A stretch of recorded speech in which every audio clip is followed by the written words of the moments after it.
नमस्कार लाडक्या बहिणींनो, ई-केवायसी करताय पण तुमचं रेशन कार्ड एक आणि महिला अनेक.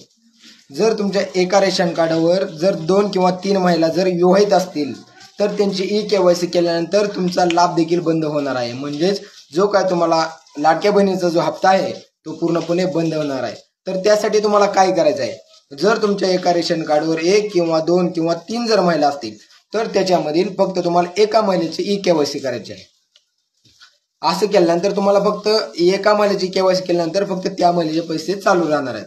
समजा तुम्ही 2 किंवा 3 महिलांची जर केवायसी केली, लाडक्या बहिणीची जर केवायसी केली तर या तिन्ही महिलांचे पैसे बंद होणार आहेत. आणि अजून एक, जर रेशन कार्डवर तुमची एक महिला विवाहित आणि एक महिला तर अविवाहित असेल तर त्या दोघींची केवायसी तुम्हाला करायची आहे. असं केल्यानंतर तुमच्या दोघींचे हे पैसे तुम्हाला कंटिन्यू मध्ये चालू राहणार आहेत. आणि दुसरं म्हणजे जर तुमचं रेशन कार्ड नुसार जर तुमचं वार्षिक उत्पन्न जर 2.5 लाखापेक्षा जास्त असेल तरी सुद्धा तुमचे ई-केवायसी केल्यानंतर लाडक्या बहिणीचे पैसे बंद होणार आहेत. तर आता 2.5 लाखापेक्षा उत्पन्न जास्त आहे ते कसं समजणार? तुम्ही ज्यावेळेस ई-केवायसी करताय त्यावेळेस तुमचा आधार कार्ड नंबर टाकल्यानंतर तो आधार कार्ड पुढे घेतल्यानंतर परत तुमच्या पतीचा किंवा वडिलाचा आधार कार्ड नंबर टाकल्यानंतर तो आधार कार्ड नंबर बँकेशी लिंक असणार आहे.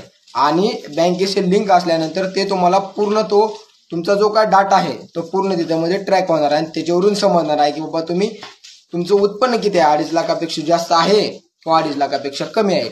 जर तुमचं उत्पन्न घरातील कोणाचंही उत्पन्न जर 2.5 लाखापेक्षा जास्त असेल तर अशा महिलांचे सुद्धा लाभ देखील बंद होणार आहेत. म्हणजे जे काय तुम्हाला 1500 रुपयाचा लाडक्या बहिणीचा हप्ता पडतो तो पूर्णपणे बंद होणार आहे.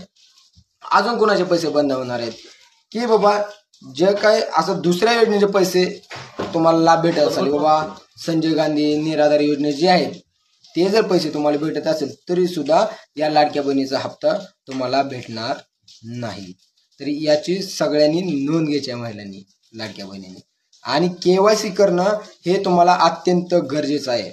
आणि अजून असेच व्हिडिओ आपण पुढच्या व्हिडिओमध्ये जे काय महत्त्वाची माहिती आहे ते आपण पुढच्या व्हिडिओमध्ये सांगणार आहे. तोपर्यंत धन्यवाद.